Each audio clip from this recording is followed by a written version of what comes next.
പെരുമ്പാവൂരിൽ പ്ലൈവുഡ് കമ്പനിയിലുണ്ടായ തീപിടുത്തം നിയന്ത്രണ വിധേയമായിരിക്കുന്നു. മേഖലയിലെ വിൻ പ്ലൈവുഡ് എന്ന സ്ഥാപനത്തിൽ ഉച്ചയ്ക്ക് 1 മണിയോടുകൂടിയാണ് അഗ്നിബാധയുണ്ടായത്. 8 ഫയർഫോഴ്സ് യൂണിറ്റ് എത്തിയാണ് തീ അണച്ചത്. റിയ ബേബി വിവരങ്ങളുമായിട്ടുണ്ട്. റിയ, ഇപ്പോൾ തീ പൂർണ്ണമായും അണയ്ക്കാൻ സാധിച്ചു എന്നുള്ള ആശ്വാസമാണ്. എങ്ങനെയായിരുന്നു ഈ തീപിടുത്തം ഉണ്ടായത്? ഒപ്പം തന്നെ എത്രമാത്രം നാശനഷ്ടം കണക്കാക്കുന്നുണ്ട്? നാശനഷ്ടം ഉണ്ടായിട്ടുണ്ട് എന്നതാണ് പ്രാഥമിക നിഗമനം. കാരണം പ്ലൈവുഡ് കമ്പനിക്കകത്തെ ഉപകരണങ്ങൾ, അവരുടെ വസ്തുക്കളും പൂർണ്ണമായും കത്തി നശിച്ചിട്ടുണ്ട്. 1 മണിയോടുകൂടി തീ ചെറുതായി കണ്ടു. പിന്നീട് അത് വളരെ പെട്ടെന്ന് തന്നെ കമ്പനിക്കകത്തെ എല്ലാ ഭാഗങ്ങളിലേക്കും പടർന്നു പിടിക്കുകയായിരുന്നു. അവിടെ ഉള്ള ആളുകൾ അണയ്ക്കാൻ ശ്രമിച്ചെങ്കിലും നടന്നില്ല. പിന്നീട് 8ഓളം ഫയർഫോഴ്സ് യൂണിറ്റുകൾ എത്തിയാണ് തീ ഇപ്പോൾ നിയന്ത്രണ വിധേയമാക്കിയിരിക്കുന്നത്. പൂർണ്ണമായി അണഞ്ഞു എന്ന് പറയാൻ കഴിയില്ല, പക്ഷെ നിയന്ത്രണ വിധേയമാണ്. ആളുകൾക്കാർക്കും പരിക്കില്ല. പെട്ടെന്ന് തന്നെ തൊഴിലാളികൾ ഇറങ്ങി പുറത്തേക്ക് ഓടുകയായിരുന്നു. ചില വെൽഡിങ്ങുമായി ബന്ധപ്പെട്ട ജോലികൾ നടക്കുന്നുണ്ടായിരുന്നു.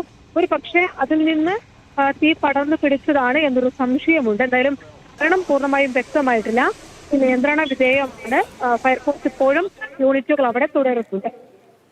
ശരി, അതായത് തീ പൂർണ്ണമായിട്ടും നിയന്ത്രണ വിധേയമായിട്ടില്ല. എപ്പോഴും ഫയർഫോഴ്സ് സംഘം സ്ഥലത്ത് തന്നെ തുടരുന്നു എന്നുള്ളതാണ്. ലക്ഷക്കണക്കിന് രൂപയുടെ നാശനഷ്ടം ഉണ്ടായി എന്നുള്ളതാണ് പ്രാഥമികമായിട്ടുള്ള വിലയിരുത്തൽ. റിയ ബേബി വിവരങ്ങൾ നൽകിയത്.